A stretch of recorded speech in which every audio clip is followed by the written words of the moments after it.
Hello everyone, তোমরা সকলে কেমন আছো? আশা করি তোমরা সকলে খুব ভালো আছো আর আমরাও খুব ভালো আছি। তো দেখো সকাল সকাল সমস্ত কাজ সেরে রান্নাঘরে চলে এসেছি। ভাত বসিয়ে দিয়েছি আর এদিকে ছেলের খাবারটাও তৈরি করে নিচ্ছি। আর এখানে আমাদের দুজনের খাওয়ার জন্য ব্রেকফাস্টের খাবারটা তৈরি করে নিচ্ছি। এখানে আমি ব্রেড নিয়ে নিয়েছি, ব্রেডটাকে আমি একটু সেঁকে নিচ্ছি। বাটার দিয়ে খাওয়ার জন্য একটু সেঁকে নিলেই ভালো হয়।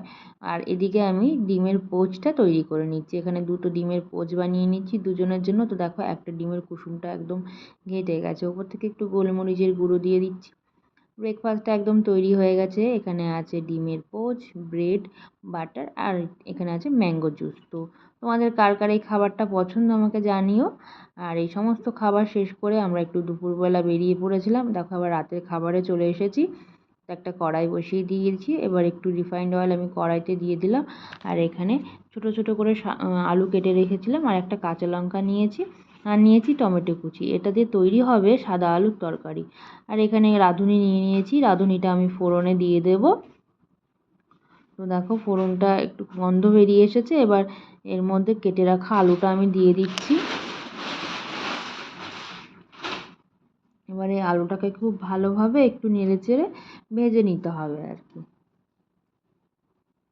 এর ভেতরে আমি কাঁচা লঙ্কাটাও আমি একটু কুচিয়ে দিয়ে দিয়েছি। আর এই কাঁচা লঙ্কাটায় ভীষণ ঝাল, একটা লঙ্কাতেই হয়ে যাবে, ওই জন্য আর আমি লঙ্কা দিইনি, একটাতেই দিয়েছি।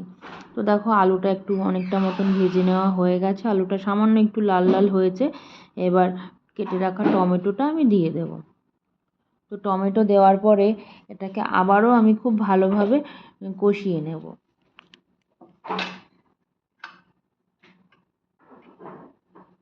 এবার পরিমাণ মতো একটু নুন দিয়ে দিলাম। তো নুন দেওয়ার পরে আবারও এটাকে খুব সুন্দরভাবে আমি কষিয়ে নিচ্ছি। তো দেখো এবার এর ভেতরে দিয়ে দেবো আমি একটু গরম জল। তোমরা সকলেই জানো আমি সমস্ত রান্নাতে একটু গরম জল ব্যবহার করতে পছন্দ করি, কারণ এর স্বাদটা খুব ভালো হয়। তোমরাও ট্রাই করে দেখতে পারো। দেখো এবার এটাকে আমি একটু ঢেকে দেবো। তো দেখো ঢাকনা খুলে নিয়েছি, আমাদের সাদা আলুর তরকারিটা একদম তৈরি হয়ে গেছে প্রায়। এবার অন্যদিকে তৈরি করে নেব সাদা আলু দিয়ে খাওয়ার জন্য পরোটা। এখানে আমি তৈরি করছি তেল ছাড়া পরোটা। আর আরেকজন দেখো চলে এসেছে তার কাজ করতে, আমাকে ডিস্টার্ব করতে।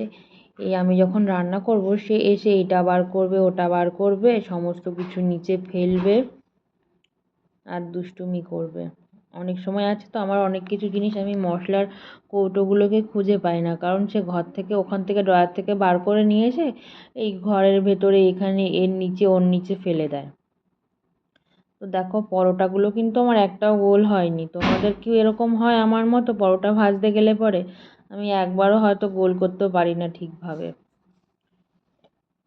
জানি না কেন হয়। লুচিটা তাও একটু গোল হয়, কিন্তু পরোটাটা আমি গোল করতে পারি না একদম।